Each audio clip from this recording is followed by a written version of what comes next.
What's up, everybody? Welcome back to Clutch Time Sports. I'm Trey. I'm Tyson. Guest star, Court.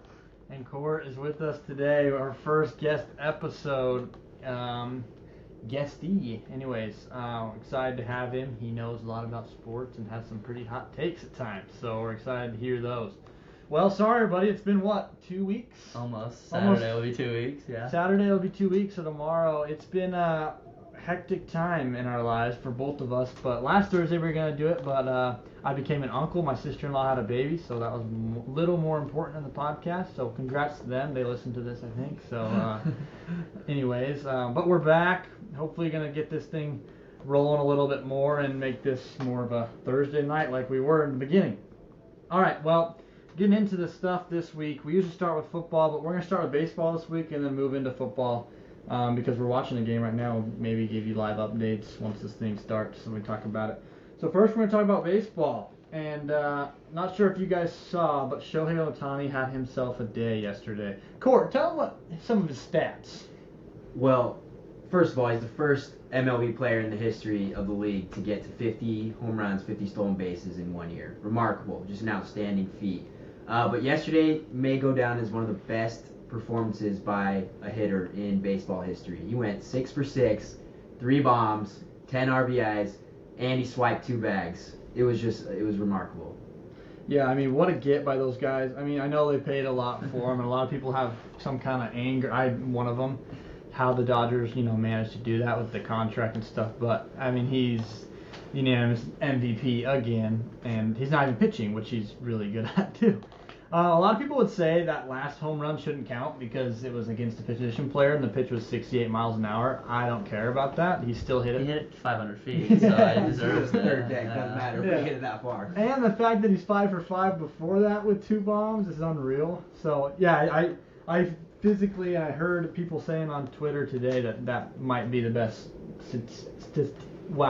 statistical game in MLB history, and that's really hard not to. I mean, he literally had double digits RBIs, which is insane. I saw it just yesterday.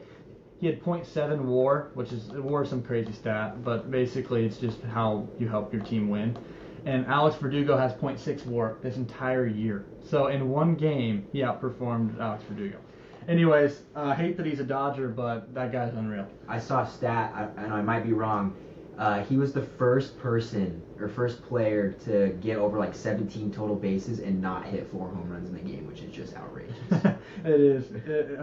And I'm not sure if you guys saw it. The first at bat was a double off the top of the wall. Yeah, so it could have been 6 for 6 with 4 bombs. He would hit 125 off the bat. Yeah. Anyway, unreal day. I actually saw something at Lone Depot, that park. That's where he won the World Baseball Classic, where he struck out Trout. So, I mean, freak, if he's not a Dodger, he should go to the Marlins because it seems like he hitting there, loves pitching there. Loves playing there for sure. All right, let's talk about a little bit of teams that have clinched their spot in playoffs as we're getting into October. Baseball is obviously more meaningful, and the playoffs are going to start. So we'll start with the team up in Milwaukee, the Brewers. They clinched the NL Central. They're a great team. Yeah. What are your thoughts on? Yeah, they're obviously super young, but they have a bunch of great players that can hit the ball. But I think the part that gets them there every single season is their rotation and their bullpen. I mean, their pitching is top 10 every year in and year out, and their hitting's good enough to keep them in games, and the pitching does the rest. And yeah, they're good. I mean, who else was in the Central that gave them competition? The Cubs. Are they next? I don't even know. Yeah, kind of. But I think the Brewers own the Central, to say the least. For sure. They've kind of ran that division for a while. Corey, are there any standout players on the Brewers that you would like to have on the D-backs, or that just whatever that you like? They've been playing the D-backs recently. They're in a series right now, but they came down to Chase Field last week, and I was really impressed with Sal Frelick.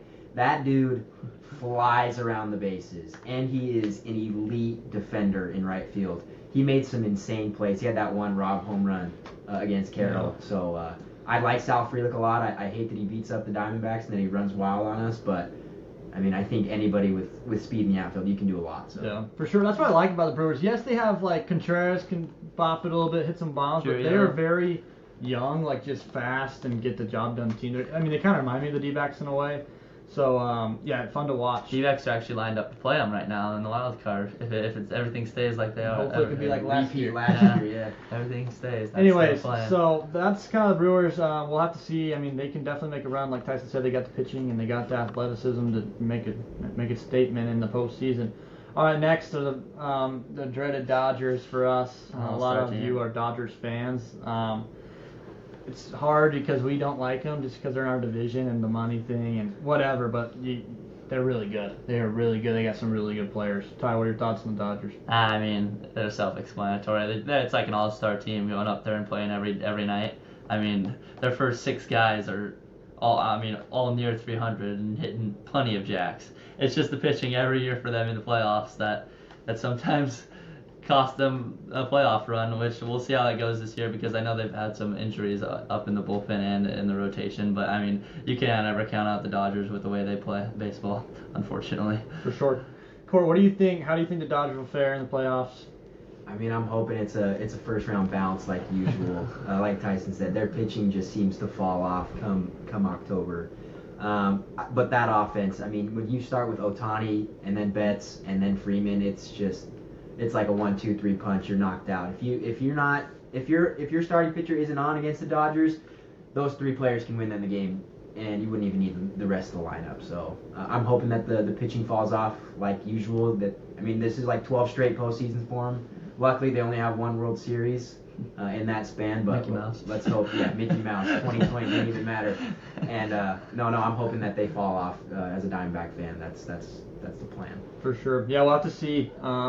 Like you guys said, they got all the pieces. It's just going to come down to the pitching. And like we were saying, hopefully for us and our sake, hopefully it's against the D-backs again. We can get in there and knock them out. But they're definitely dangerous and not someone you want to match up with, that's for sure. Well, this next team is basically just the Dodgers of the East Coast. It's the Yankees. They clinched their playoff berth. Ty, what are your thoughts on the Yankees? I mean, just like he said with the 1-2-3, I mean, you got Soto and Judge back-to-back, and that's already unfair. They both have like 120 RBIs this season. I mean, Judge probably has way more than that, but I know Soto has at least 120.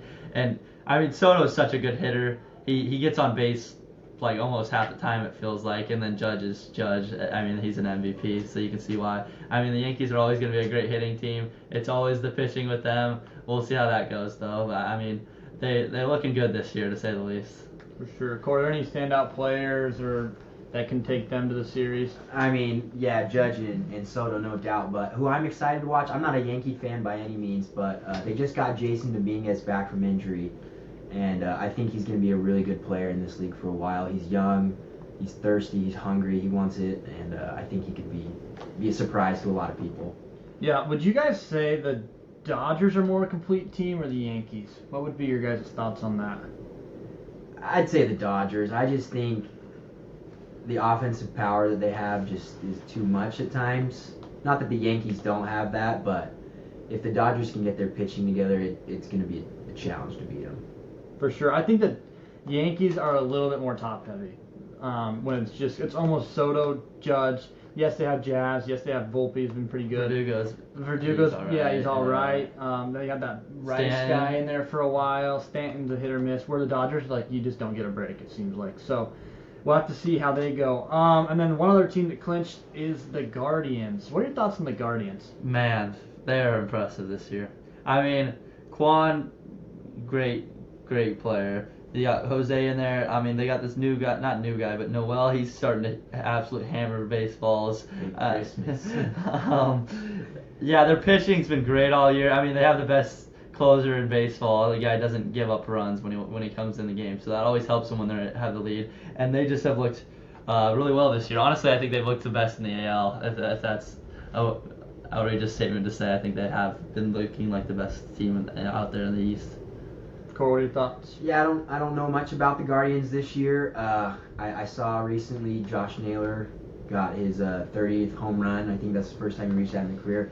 And they're just a well-rounded team. Like Tyson was saying, Jose Ramirez is, in my opinion, top 10 in the league. He is an underrated defender. He's great at the plate, switch hitter. It seems like he does it all.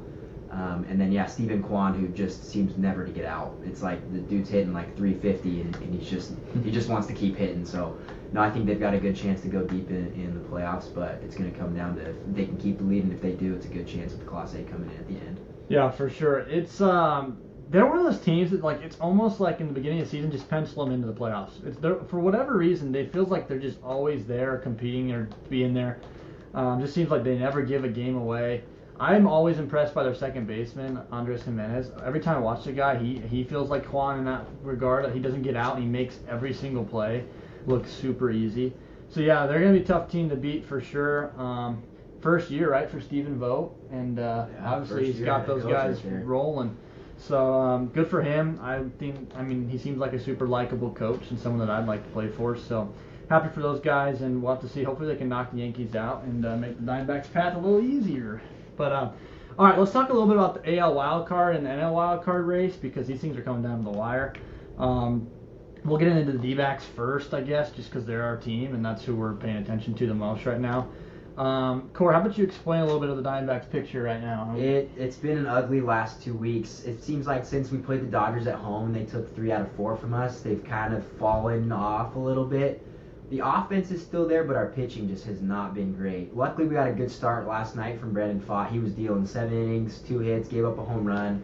But other than that, he looked really, really good. It's kind of a bummer that they lost Ryan Nelson because he was dealing.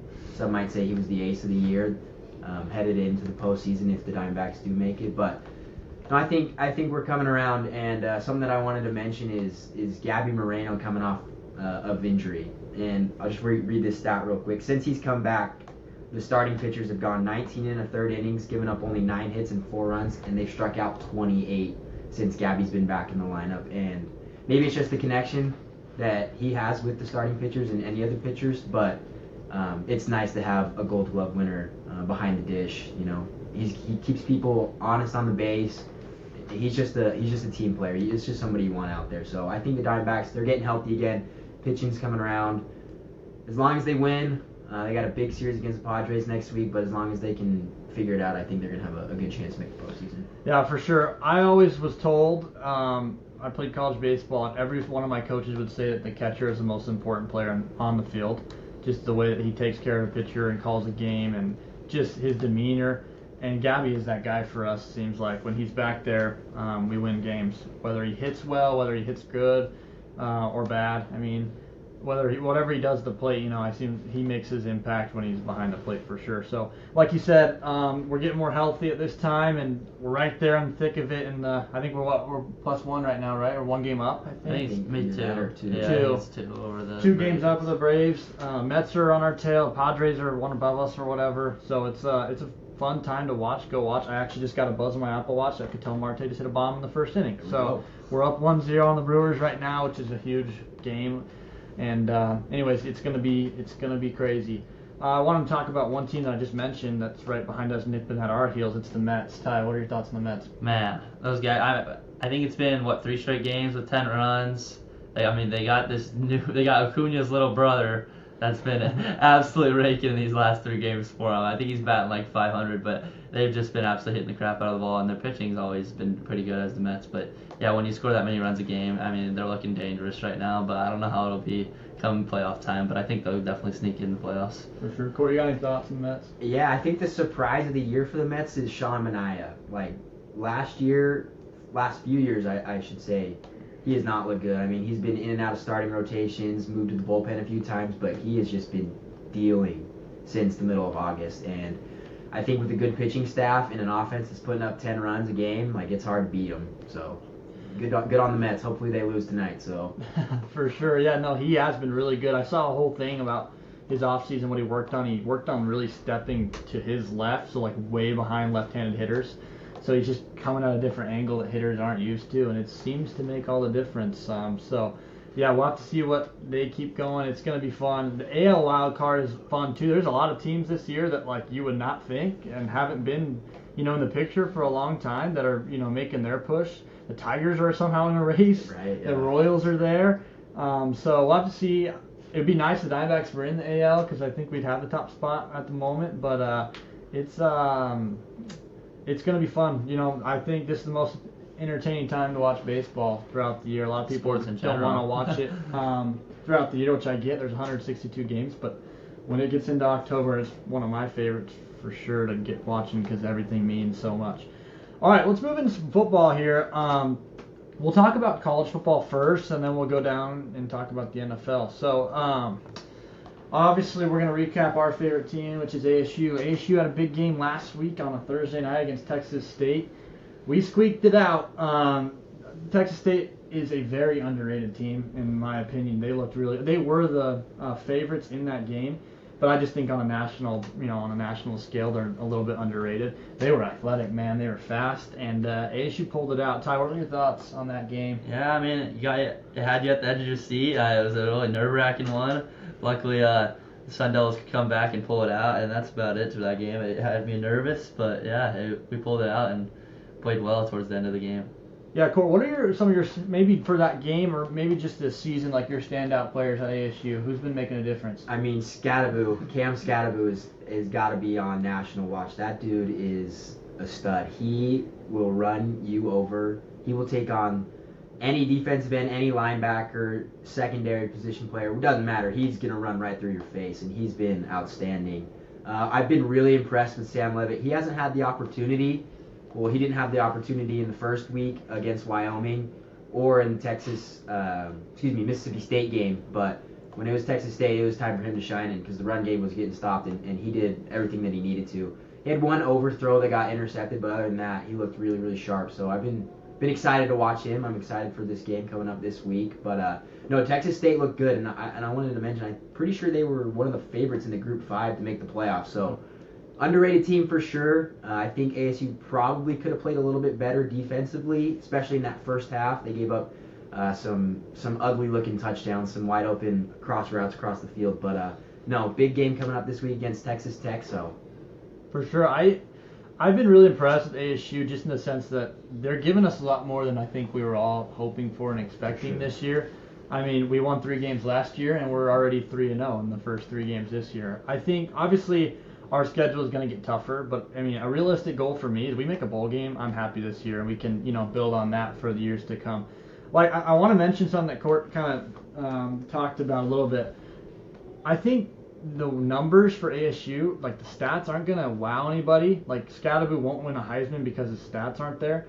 But like Court said, I mean, I just feel like they're team players and they don't really care about their stats. They just want to win, which is awesome to watch because, in college, a lot of people are just trying to make their name and get their name in the NFL draft or whatever. So that's been really fun to watch. I don't think the stats are always going to be there for ASU, but as long as there's a W in the win column, that's all we can ask for as fans. And anyways, we'll see how it goes. So yeah, we kind of were talking about it, but let's preview just a little bit about the game tomorrow at 12:30. ASU rolls into Lubbock, Texas to play Texas State. Ty, what are your expectations? Well, I think we're not favored again. I think it's really close, but I think we're not favored again. And I mean, I hope we can go win a game. I don't know much about Texas Tech if I'm being honest, but ASU just looks so good, and I think it's just going to come down to the defensive side of the ball, especially in that first half. I mean, I don't think every week we're going to be able to come back and pull out a nail biter in the second half, so I think we're going to have to come out ready to play and really set the tone for the whole game. Yeah. What about you, Cor? What are you thinking? What's going to happen tomorrow? I think our defense is going to have to show up big. Texas Tech has a high-scoring offense. I mean, they're averaging just over 45 points a game, so defense has got to show out.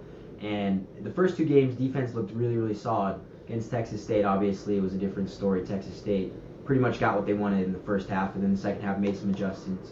But I think if ASU's defense can come out, maybe get a turnover early, I think the offense is going to click just fine, and it should be a close game. It's going to be high scoring, I think. Whichever defense plays better is going to be the team that wins, and I'm hoping that's ASU. For sure. Yeah, it's kind of not a revenge game, I guess. I think there's not bad blood, but Jalen Connors is like one of the guys on Texas Tech. He's one of their scorers, and he's had a really good first 3 games, so it'll be interesting to see what he does against his old team. It's kind of been a lot of build-up this week on Twitter, and I keep asking Kenny Dillingham about it, and he says nothing but respect. I know why he left, blah blah blah. But it'll be good. It'll be fun. I like ASU. I want them to win. I think that they, like Court said, if their defense shows up and we get off to a hot start, I think that's going to be, I think in my eyes that's going to be what wins the game. Whatever team can get up, maybe 2 possessions in the first quarter, first half. All right, let's talk about a couple more games this week. Kansas State rolls into BYU. It's another Big 12 game. Kansas State's ranked. BYU's undefeated. Little side note, I've heard on Twitter, and actually a couple of my family are really good or big BYU fans, that BYU fares very well at home at the 8:30 time slot for whatever reason. They do not lose. So Kansas State's going to have a little bit of a tough matchup. I mean, I've been there. I'm pretty sure Court's been there. I don't know if Ty's ever been to a game at Lavelle Edwards at night, but holy cow, that place jumps. It rocks. And there's going to be a lot of people there. Ty, what do you think is going to happen? What's your... I'm still going to take the Kansas State Wildcats. Those guys put the ball on the ground. That's how they win games, is through the run game, and they've just been unstoppable all year. You saw it against Arizona. You saw it in their previous games. Those guys put it on the ground and Avery Johnson, their quarterback, is just as good as running as he is at passing, and I think they'll just get to a lead early, and then they'll start to keep on running the ball, and it'll just get them all the way to the victory. Yep. What about you, Court? It's going to be interesting. Trey's right. Something about that 8:30 time slot for BYU fans. They show out and they're loud. Still remember when ASU played them, and that was an ugly game for ASU. But anyways, I think Kansas State's going to pull this one off. I just think they have the upper edge. Obviously, they're a ranked team. I don't think Rhett Slaff, QB for BYU, has been that great at passing the ball. He's been dynamic with his legs. I think they've got some injury trouble in the backfield too. But I think Kansas State's gonna take care of business. I do think it'll be a high-scoring game though. Yeah, for sure. I think their number one key to success is get ahead early and take the fans out of it as much as you can. You know, if they can quiet out that place, I don't think it'll be close. But you know, with it being a nightcap, I hope it's a close game. I hope it's a good game to watch. What a loss for Colorado. Dylan Edwards, the running back for K-State, has been. Am I right here? K-State, Dylan Edwards. I'm pretty sure he's the Colorado transfer, and man, I mean, he's been, like Tyson said, he's been dynamic. Him and Avery Johnson have been running all over the field, and I think a little bit of Dion's a little sad about that loss. But anyways, let's move into like probably the biggest game of the week by numbers-wise, by ranking, and by people we're going to be watching. It's Michigan and USC. Those Trojans are rolling in to Michigan, trying to get a win in the Big House, which they say is the hardest place to play in all of college football. So, Ty, what do you think Miller Moss and the Trojans are going to do out there? I do think the Trojans will pull this one out. I think they're favored too, but yeah, the Michigan defense will always be there, especially in the Big House. But you saw it against Texas that they kind of just got dominated in the first half, and I feel like that just rolled over to the second half. And I just think USC's been really powerful, and I just don't think Michigan has enough firepower on offense. Their quarterbacks aren't. I know they not split time, but some come on for certain different things, and I just don't think that offense is fully developed to beat a USC team like they have played. It's interesting. I'm not a big fan of the two quarterback system. You gotta set a guy out there that's gonna be the guy for a time being, so that the receivers, the running backs, tight ends, everybody, offensive line can get chemistry with him. And when they're bringing in, Tuttle or Orgy or whoever the quarterback may be for Michigan for that drive, I think it just messes with the offense. So I think USC is going to have an upper hand, even though they are away. It just seems like USC is a more complete team. They have better chemistry together. For sure. What about what have you guys thought of Edwards? I mean, I know he's like the cover of NCAA football. How's his year been for Michigan? To be honest, I don't know much. I think they went down in the Texas game, so that obviously hurts running stats because they got to start throwing the ball. And I think he's still obviously a top running back, but I just don't think he's got fed enough to where he can be like the star player on that team.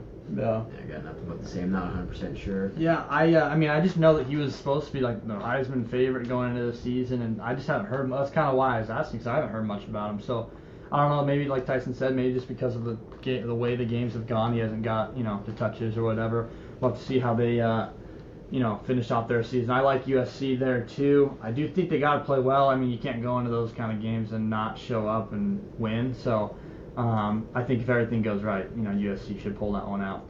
All right, let's talk about one last college football game with two ranked teams. I think this is 12 and 14, I think, is the rankings here.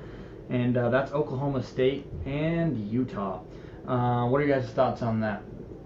It's going to come down to quarterback play. I mean, you got a young quarterback, Isaac Wilson, who's probably going to get the start again with the hurt rising. And then you've got 7th-year Alan Bowman still kind of trying to figure it out. But one thing that I think Mike Gundy needs to do differently is he needs to get Ollie Gordon involved in the run game and the pass game a little bit more. I mean, that dude had over 1,500 yards, I'm pretty sure, last year rushing and double-digit touchdowns, and it just seems like he hasn't been able to get going yet. I think it's going to be a really, really high-scoring game, and I think because they're at home, I think in Stillwater, OK State gets the win. Ty. Yeah, I'm actually gonna go with Utah. I think they've just been powerful all year, despite Cam Rising being out. I think Wilson has had enough games to be developed, and he's got built a little bit more chemistry over the past weeks, and I think that they'll just come in there and squeak out a close one. Yeah, I saw the funniest thing the other day is, well, if Cam Rising was going to play, like, combine the two quarterback ages, and then they combined the two quarterback ages, I think it was Caleb Williams and Bryce Young or somebody else, and there's like 8 years less or something. It's hilarious that they're still, that's just how it is these days in college sports. But yeah, two veteran quarterbacks. If Rising was going to play, I think if Rising plays, I think Utah takes that easily. For sure. But with Isaac Wilson, he has been impressive, not going to lie. But yeah, that is a tough place to go in there and win that game. I would love to see Utah win. I think that's big for ASU if they if Utah wins that and then they come in here and ASU somehow hold that one out. But I think Oklahoma State does have the upper hand with it being at home and obviously having their natural starter quarterback. So those were kind of all the games we wanted to talk about. Just some other news. Arch Manning's getting his first actual start because Quinn Ewers is hurt for. Originally they thought it would be a long time, but it looks like it's just this week or maybe the next as well. So Arch Manning is getting a start. He looked really good when he came in last week. I think he's in a really good spot to where he has all the talent around him, so he doesn't need to be anything special. But he is really good and a lot faster than I thought. Sneaky fast. Yeah. Sneaky fast. That one play that he had was 70 yards and he ran almost 21 miles an hour or something. So we'll have to see how that goes. I'll be tuned in. They're going to kill. They're playing Louisiana Monroe. They're going to dominate them. I'm expecting them to probably win by 40, 50, but we'll have to just check in and see the stats on Arch Manning. All right, let's move into the NFL. First, let's just recap a little bit quick. Thursday Night Football, it wasn't the most fun game to watch. It was the Patriots-Jets. Jets pulled it out. Did you guys watch? What were your guys' thoughts? I didn't get to really watch that one, but the Jets, I can't tell with them yet. I think Rodgers just hasn't got enough time to fully develop in that offense because he's only been 3 weeks of playing with them because last year he got injured and everything, and he just hasn't been the same Rodgers, I think. But I think they'll come around and be a good team and make the playoffs this year. So that's all I got with them, basically. I'd say out of the 3 games we've seen with Rodgers in the offense, last night he looked the best. And he was making the right reads, checking it down when he needed to, and the Patriots defense just did not look good. Yeah. The defense looked bad, missed tackles, the offense couldn't get anything going. I mean, shoot, the Jets defense had 7 sacks. I mean, Jacoby Brissett was getting hit, 2 seconds after getting the ball in his hands. So it's tough to move the ball downfield when quarterback doesn't have any time to throw it, but no, it looks like the Jets are going to be just fine with Rodgers at the helm. So I agree. Do you guys think the Patriots will move on to Drake May at some point this year and give him a shot, or is it kind of a wait a year type of thing? I think he gets his opportunity. Not next week. They play the Niners. They're not going to want to send him out there with Bosa, Fred Warner bearing down on him. I think they give him until week 7, week 8, and he'll be the starter, especially if they haven't won a game yet. Yeah. I agree. I think we'll have to see how that goes. Yeah, it was the most entertaining game. I didn't have anybody in fantasy, so I really didn't watch too much of it. I did see a couple touchdowns that Aaron Rodgers threw. Lazard all of a sudden is scoring touchdowns. He's got his quarterback back that he was with forever, so he's all of a sudden coming out of nowhere to play well again. So yeah, let's keep. I think the Jets will they'll be a team that competes. I don't know if they'll make the playoffs or barely miss it, but they should be right around there in that record. So let's recap a couple games from last week just real quick, and then we'll move into this week 3 that's coming up. Like you all know, we're from Arizona, so we cheer on our local team, and the Cardinals looked really good. I mean, was at home. I don't know what the Rams. Obviously, they're dealing with a lot of injuries. I do think Sean McVay's teams are usually pretty tough to play, whether they're hurt or not. Stafford's a really good quarterback, and their defense is usually real, but Kyler Murray, picked them apart. Kyler Murray actually looked like the Kyler Murray that we drafted and wanted out of Oklahoma a long time ago. What were your guys' thoughts on the game, Ty? It was just dominance from the first snap. We came out, I think we got a 21-0 lead, and right past then it was over. I mean, Kyler looked amazing. Marvin Harrison got involved in the game instead like he didn't in the first, and the offense just flowed so well. We just drove down the field, and the defense actually played really well. Yep. Yeah, it didn't start great. I mean, the opening kickoff, the Rams took to about midfield, and it looked like it was just going to be another repeat of the last 10 years Rams-Cardinals game in Glendale. Rams were just going to beat up on us. But luckily they got a 3 and out, and then Kyler Murray was a magician. I mean, he hooked up with Marvin Harrison twice for 2 touchdowns, 130 yards for Harrison. Great game after not being involved in the first game, but one thing that really surprised me was how good the defense looked. And I know that the Rams are dealing with a lot of injuries. I mean, Kupp got hurt, Nakua's down. Seems like half their offensive line is gone too, but the defense they were hot. They were swarming the ball. They were hitting the quarterback. They were getting to Stafford, putting a lot of pressure on him, and it just seemed like a lot better of a defensive standpoint than it did against the Bills week 1. Yeah, for sure. I mean, what sucks is like if we close that one out in the Bills and put them away in the second half, we're 2-0 and feeling really good. I still think we're in a good spot with a lot of people had the Bills either winning the Super Bowl or right there close, and we played a great game in Buffalo. Should have came out with a win there, but didn't. And I think we bounced back in the way that we could have hoped for or wished for. Like Court mentioned, the Marvin Harrison Kyler Murray connection, if that keeps building, that's going to be awesome. I mean, the one throw, the first touchdown was an incredible throw and great catch too. But we'll have to see. I think this is a huge test this weekend against the Lions. We'll get into our picks about it later, but I think this is going to be like another huge test. And if we can, at least put up a fight there, I'm kind of like the same thing with ASU. I'm happy with just a little bit of fight. It's been pretty rough times the past couple of years here as a Cardinals and ASU fan. So let's talk about the Saints. Holy cow, Derek Carr looks like he's Peyton Manning's like prime right now. He is just wheeling and dealing. Him and Rahisha, he just have this connection that I would hope that the Marvin Harrison Kyler Murray thing can build into. I mean, Derek Carr looks like he can't do anything wrong. Kamara, how many touchdowns he had? 4? 6. 6. He's on my fantasy team. Unreal. But not 6, 5. Yeah, 5. That's what it He had was. 6 that one year. Yeah, 6 at Christmas. Yeah, that's why I said 6. But yeah, he had 5. Could have had 6. Derek Carr took and- the sneak at the 1. Yeah, for sure. And it wasn't like they didn't do it against the Panthers. They did it against the Cowboys, who a lot of people obviously thought were going to win the Super Bowl this year too. So, Ty, what were your thoughts on the Saints? Once again, straight dominance. I mean, everybody says Cowboys have a really top 10 defense in the league, and the Saints just went in there from the first snap, just made them look stupid. I mean, they did whatever they wanted on offense, it seemed like, and they ran away with it after they got a lead. They ran it with Kamara, and that's how the game went. And they just dominated. Yeah, Cowboys didn't look great. Dak didn't look like himself that game. I mean, he had the one throw to CeeDee Lamb. CeeDee Lamb broke a tackle and took it like 60 yards for a touchdown. But other than that, Derek Carr looked like the far better quarterback. I mean, he was making the right decisions. Obviously, when you got Kamara bobbing and weaving through traffic and scoring 5 touchdowns, it helps out a bunch. But I mean, he's got that deep connection with Rashid Shaheed. I think they're starting to get Chris Olave a little more involved. I mean, he got stopped at the 1 on a crazy catch. But yeah, the Saints, I for sure thought Dennis Allen was going to be the first head coach fired this year, but he said, not today, I'm going to keep my job, and the Saints look really, really good. Well, and the other thing, too, you got to think about is the NFC South is still probably the worst division in all of sports. So the Saints keep this up, they're just going to roll right through that division and into the playoffs. So good for Derek Carr. I've never had a problem with him. I like him, honestly, as quarterback. I hope that that they can keep that going because that'll be fun to watch. All right, one more game. Let's recap, and that's the good old Bengals and the Chiefs. Can we just talk about? I know the Chiefs are insane, right? I know they're back-to-back champs, going for the third one. Like they have been and are probably still the best team in the NFL. But also, I feel like somehow luck is on their side every time they play. And a lot of people will say, "Oh, the NFL, the refs rig, whatever." They call it for Mahomes, kind of like a basketball thing where LeBron gets all the Mahomes gets all the calls.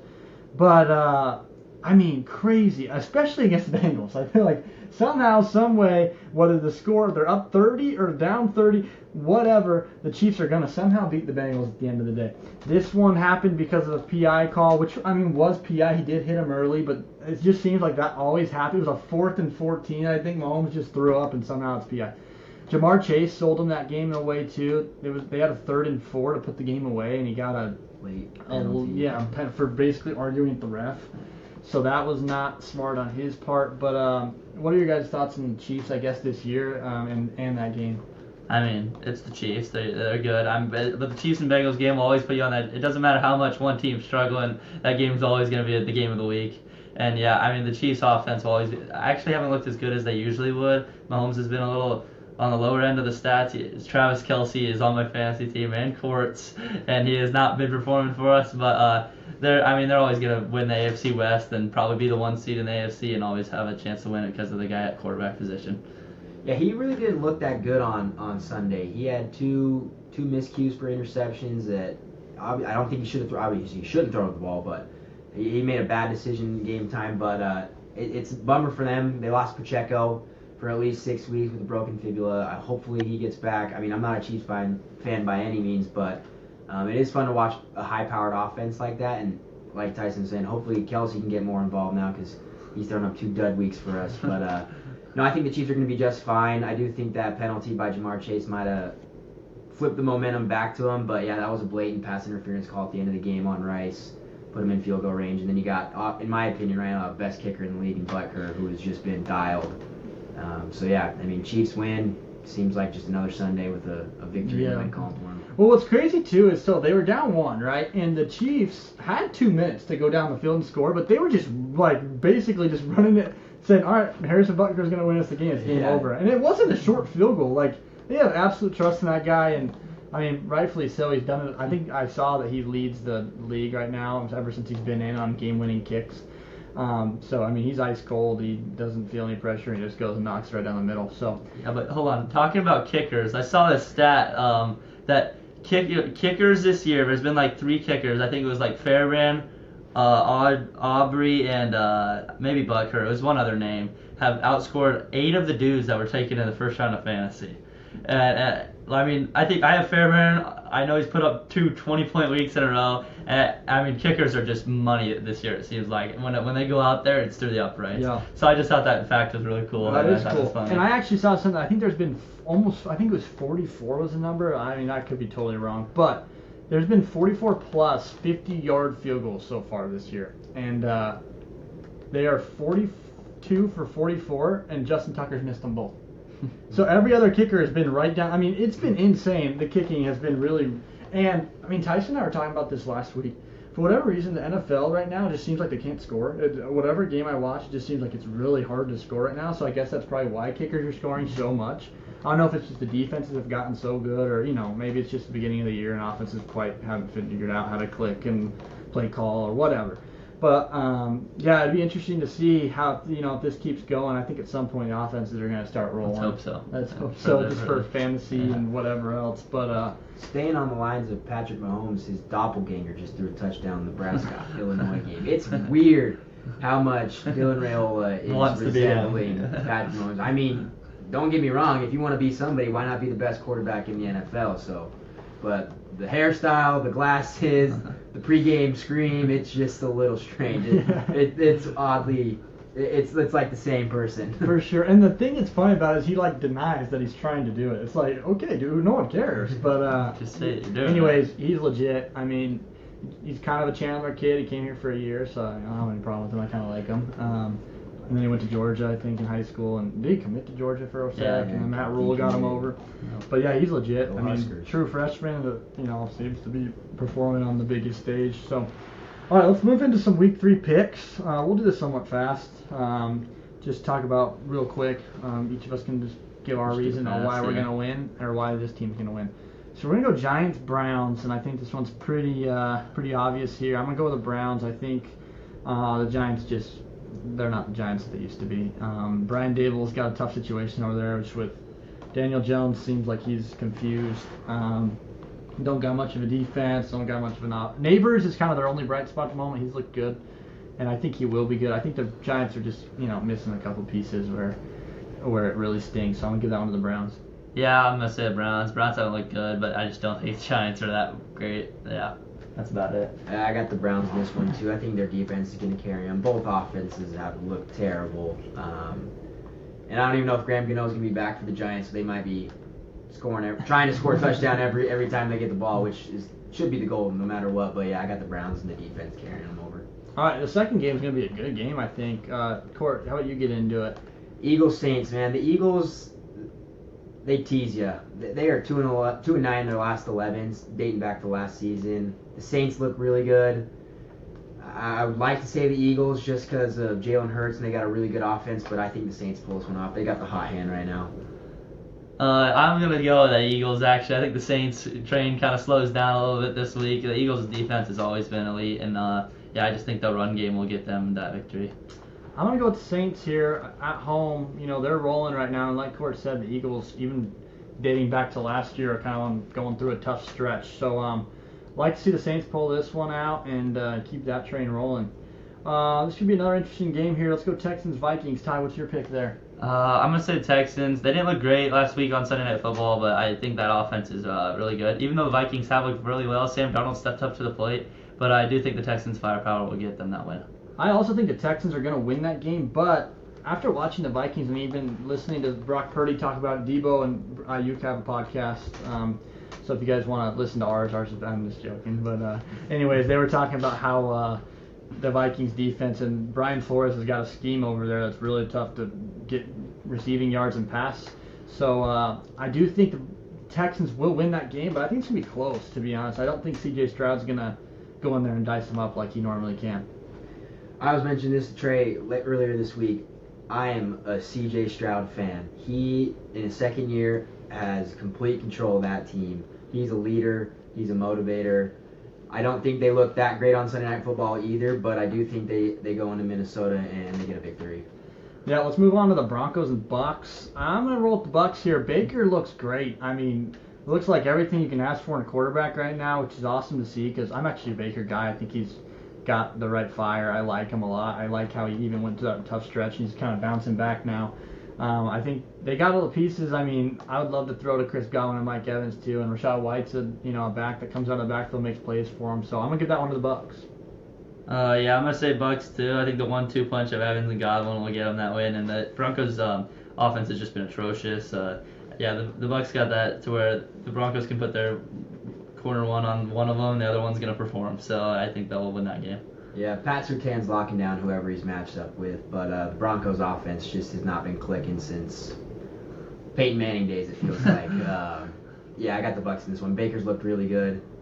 Whatever he's doing over there in Tampa Bay works for him, and I'm happy that he's having success. So Bucks win this one. All right, Court, give me your thoughts on the Packers and the Titans.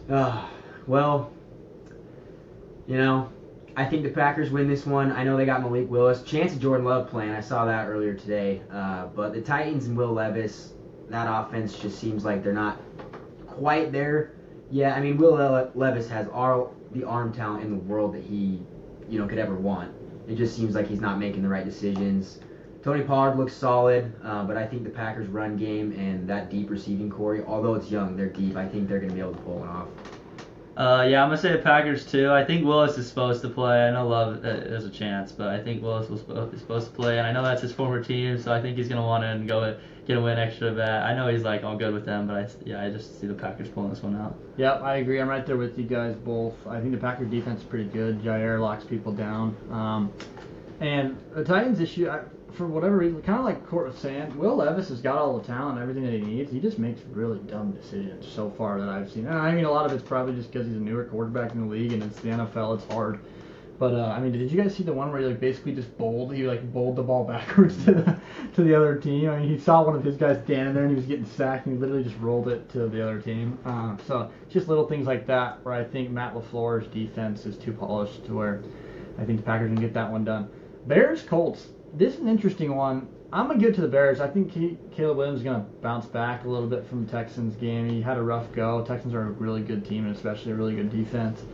So I think the Colts could be good. Anthony Richardson's shown flashes there, but I think he's thrown 5 picks already in 3 games. And so I'm going to have to, give the Bears the edge there. Yeah, I'm going to say the Colts. I know Anthony Richardson's struggling, but I think if there's any game to step it up, this will be the one to do it against the Bears. I think this will start to spark their season off, and I think the run game and will get them that victory against the Bears. And I think it's a good opportunity for both quarterbacks to kind of prove themselves. I'm going to give the upper hand to the Bears. I think Caleb Williams, if you give him any sort of time in the pocket, he's going to make the right decisions. He was under pressure immediately It felt like in that Sunday night football game against the Texans. So I think the Bears, I think DJ Moore has a big week, and I think the Colts offense is still sluggish and slows down. So I think the Bears win that. Awesome. Ty, what are your thoughts on the Chargers Steelers? So I think the Chargers will do it. Herbert's been looking pretty good this year. Dobbins is in there running, and I think the Chargers offense has looked good. I know the Steelers defense is good with always TJ in there, but the Steelers offense hasn't looked the greatest, so I'm going to give that one to the Chargers barely. Yeah, Steelers offense has looked pretty slow. It seems like Arthur Smith's not wanting Justin Fields to run the ball much, and I've been a big Justin Fields fan. I think he probably should stay with the Bears. I wish he would have stayed with the Bears, but he hasn't been passing it real well. I think the Chargers have a little bit better offensive scheme working. I know Herbert's got more talent with the arm than Fields does, so I think the Chargers pull this one off. Plus, Quentin Johnston's finally looking like a first-round pick that he should. Plus, you got Dobbins coming off injury who's been lights out, so yeah, I think the Chargers pull that off. Yeah. I don't know what the deal is over there with Russell Wilson. I don't even know if he wants to play. It seems kind of odd. I just want to go with someone different than you two. I'm going to go with the Steelers just because I think it's going to be pretty close, and so why not take the Steelers? I think their defense is good, and it's at home for them, so we can hopefully they can get in there and win that game, I guess, for my sake. Let's go Dolphins Seahawks. This should be interesting because Tua's not playing. I'm going to give it to the Seahawks here. It's in Seattle, and for whatever reason, I'm a Geno. I think Geno's a really good quarterback. He does his job just like he's supposed to. Dolphins are a very high-powered offense, but without their normal quarterback, I think it's going to take some time to see what they can do. Ty, what's your thoughts? Yeah, I think this one's gonna be close, but I think I'm gonna do the Dolphins. I mean, playing quarterback in the NFL is hard, but when you have Hill, Waddle, and A-Chain, it makes it a lot easier, and I think the Stars will give the Dolphins a close, tight win against the Seahawks. Yeah, the passing game looked really good for the Seahawks last week. I'm gonna give them the upper hand in this game. Awesome. Let's go to the Panthers Raiders. Wow. The barn burner. It's a barn burner. I mean, you gotta go Raiders still. Raiders Gotta be Raiders. Brock Bowers looks like an absolute stud. Yeah. Andy Dalton's up for the Panthers. Yeah, and I mean the Raiders just came off a really impressive win in Baltimore. Yeah, super impressive. So Devontae Adams still doing his thing. Got Brock Bowers. Maybe if they get the run game going. But yeah, this is an easy win for the Raiders. For sure. Let's go Niners Rams. It's gotta be Niners. I saw today that there's 68% of the fans that are gonna be there Niners. Me myself. So I mean, it's basically a home game for the Niners. I think they're gonna be a little bit mad that they lost to the Vikings and get in there and get a little revenge. Yeah, I'm excited. This is an opportunity, I think, for Purdy to kind of let everybody know that he is that guy. I mean, we're big Purdy fans. I mean, these guys knew him as a kid, so I'm hoping he does well. He doesn't have McCaffrey, he doesn't have Debo. So he's got an opportunity. He may not have Kittle, so he's got an opportunity to show the world that he belongs in the league and that he is a top quarterback. Yeah, we should talk about real quick how important McCaffrey is to that offense. It's crazy. Jordan Mason's a good player, and that week when they played the Jets, he looked insane. But there's a missing piece when McCaffrey's not there for the Niners. And I'm not saying the rest of the players aren't good. I'm just saying that's how good Christian McCaffrey is. I feel like people don't notice. All right, let's talk about the Cardinals and the Lions. Man, I want to give everything to the Cardinals here just because, you know what, I'm doing it. Give me the Cardinals. I know the Lions are really good. They just lost, though, last week. So hopefully the Cardinals can get in there. If they play the defense that they played last week, I like our chances. So I'm going to just give it that. Yeah, as much as I want to say the Cardinals, I think the Lions will bounce back. I think it'll be a really close game. I think it'll actually be the game of the week here. I just think that it'll be super high scoring, and I think the Lions will barely pull that one out, as much as it hurts to say. You got two really good offenses. Jared Goff hasn't been great yet, but I think they're going to get Laporta involved a little bit more. David Montgomery looks like he can run anybody over, too. Cardinals, hopefully they stay hot together, but it's going to come down to the defense. Yeah, for sure. All right, let's move to the Ravens-Cowboys. This could be, one of those games that we'll have to see what goes on. But I might give it to the Ravens. I think their defense is good, and the Cowboys just aren't convincing me at all with how they played last week. I think the Ravens just came off a rough game, so they both did. But I think I'm going to give this one to the Cowboys. I don't know if it's in Dallas or in Baltimore, but I think that it's time for the Cowboys to bounce back. I think they still have a really good team. The defense will show up maybe on Sunday. America's Game of the Week.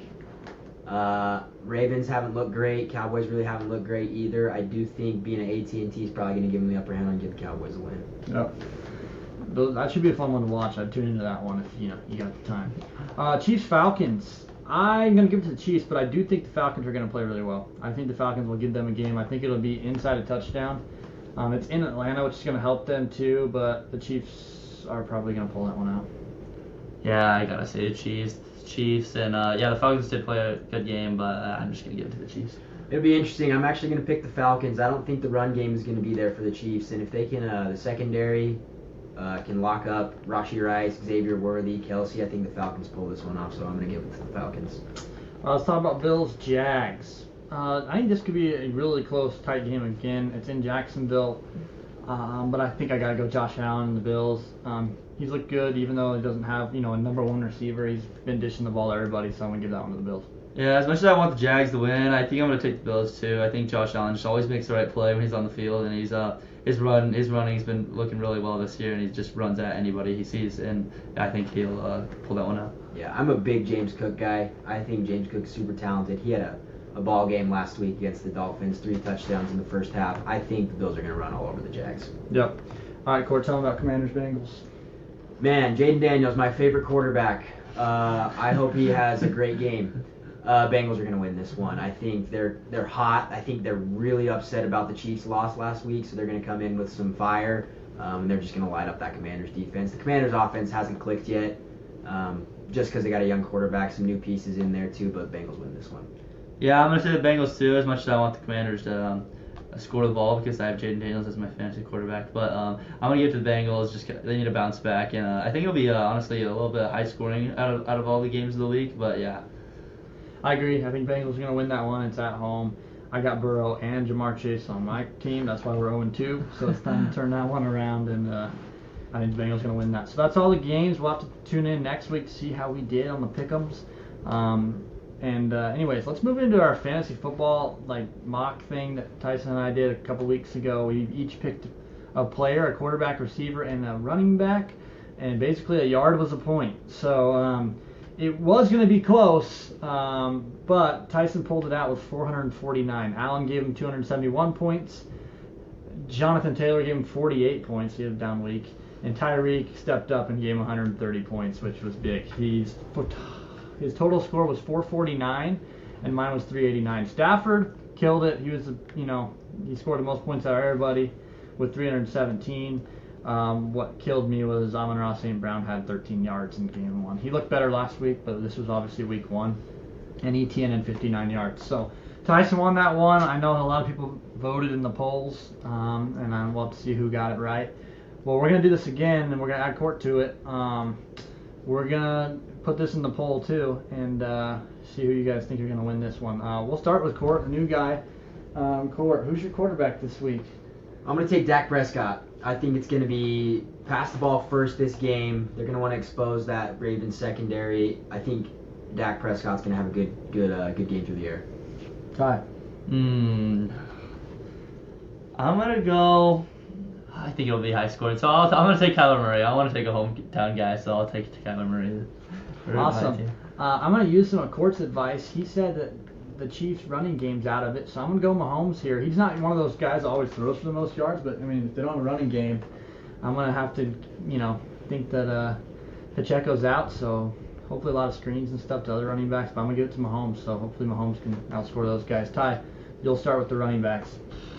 This is a tough one for me. I'm actually going to take Bijan. I think Bijan is waiting for a good week, and I think this week is going to be the one for him, so that's all I got, basically. Corey, you can go second. I'm going to take Josh Jacobs. He got the ball 32 times last game, 150 yards on the ground, and I think that the Packers are going to want to have the same game plan. They're just going to run the ball. He's going to have another 20-plus touch game, and he's going to go over 100 yards. Yeah, I'm going to go with A-Chain here, kind of the same strategy. If, Tua's out, they have to run the ball a lot, and I don't think it's going to be that high scoring of a game in Seattle. So I'm going to go with Devon A-Chain. And I'm going to start with the receivers here. We'll go me, Tyson, then Court. And you know what? I'm going to go Jamar Chase. I think it's time that he does his thing. I think it's time that he finally shows what he's made of. So I'm gonna go Jamar Chase. My wide receiver, because of Court's reasons, I'm gonna take Court's quarterback's wide receiver 1, CeeDee Lamb. He's gotta have a big week if Dak's gonna have one. I'm between two, but I think I'm gonna lean with Rashee Rice. I think Rice is gonna be a big target in that Chiefs-Falcons game. I think he'll easily break 100 yards. Take Rice. Awesome. Okay, so we're gonna put those in the polls there for you guys to vote, and we'll check in next week to see, who won that little challenge. So, sorry guys. I mean, we're usually around 40 minutes. We're going a little longer because we haven't been at it for 2 weeks, and we got a guest, and it's been fun. We're gonna end this like we normally do with some trivia. So I'll start it off here. I'll ask Tyson and Court this, which is kind of a funky question. It's not normally one of our sports, but we're gonna talk a little golf here. What U.S. state, guys, has the most golf courses per capita? Per capita is just area, so, per acre, whatever. For how many acres are in the state, Yeah. who has the most golf courses? I'll give you each 2 guesses. I mean, California's got to be up there, right? I would think so. They have a ton of courses, but I think just because of how big it is, it's not California. Nah, give me like an Illinois. Illinois, that's a good guess, but that's not it either. It's not Illinois. Man, it's definitely not somewhere like middle of nowhere in the States. Give me like a Delaware. Delaware, and that is smart because it's such a Small small state. There's got to be some Yeah, courses over but there. it's not Delaware either. Ty, what is your Jeez. second Let's guess? do like Kentucky. No, that's probably a decent guess, but it's not Kentucky either. One more hint for each of you to get one more guesses. This state has 2 words in it, so it's one of those that has, a double name. There you go. New Hampshire. New Hampshire. It is not New Hampshire. Now is it North Carolina? No, it's the other north. North North Dakota. Dakota. North Wow. Dakota has the most golf courses, which you would Interesting. not think because it's so cold there, I guess. Yeah, But I wow. guess they got their courses for the summer. So, kind of a weird question. I'd be surprised if you knew that, but if you did, congrats. That's awesome. But North Dakota, Court, you're next on the trivia. Okay, we're going to flash back to 2016, one of the last times ASU and Texas Tech matched up. Big game for running back Kalen Ballage for the Sun Devils. Guys, how many touchdowns did Kalen Ballage score that game? I was there, so it's pretty, I remember that one. I guess that's probably more of a question for you guys. I think Yeah. Tyson knows the answer Yeah. too. So we'll let them. We'll let you guys them, answer yeah. that one. But it's a lot of touchdowns, that's for sure. It wouldn't be a trivia question if it wasn't a lot. So hopefully you guys are screaming it into your phones right now. That'd be awesome if you guys knew that one. That was an incredible game, and hopefully ASU does the same to them this year. Hopefully we just change the name to Scattaboo and ask us the exact same thing next week. All right, Ty. Alright, my trivia question is what's the highest scoring college basketball game ever? Are we talking like combined points here? Yep, combined points. I looked it up before this. It shocked me, to say the least. So I'll give you both 2 guesses, and I'll say higher or lower on all yours All right, guesses. I'm just going to kick it off easy. I'll go 300. Higher. No Wow. way. All right, let's say 373. Higher. Wow. And this thing going like... I looked it up, and I looked on 3 websites to make sure it was it, and All right, that's I'm what I going to go did. 415. Lower. All right, so we're between 373 and 415. Lock me in 408. Lower. You just get one more, since you got a little range here. 396. Higher, just a tad. 397. No. It is 399. Oh wow, that's a high. 399. Who That was is it? literally 200 points a Yeah. team. That is insane. It was Troy. It was the University of Troy against some weird school. I looked it up and I got a total. I remember that it was Troy. It was a Troy basketball High game. scoring. That is insane because college basketball games are literally just 220 minutes. I think it was And it usually 1960. goes so fast, but I guess there's no defenses. Yeah, no defense. I want to know how. But the thing is, I don't think it went into overtime either, so it really surprised me. I don't understand how that happened. It's a but big game. Awesome. Well, we appreciate y'all watching. It's been fun. Like I said, we're going to try and get more back on the schedule. We're going to have Court back. This has been fun. It's been a blast. He knows everything there is to know about sports. And hope you guys enjoy this weekend. There's a lot of good games on. It's a fun time of the year with baseball being, very important and so much football on. It's been a blast for sure. So, anyways, we appreciate y'all watching, and we'll catch y'all next time. See ya. See ya.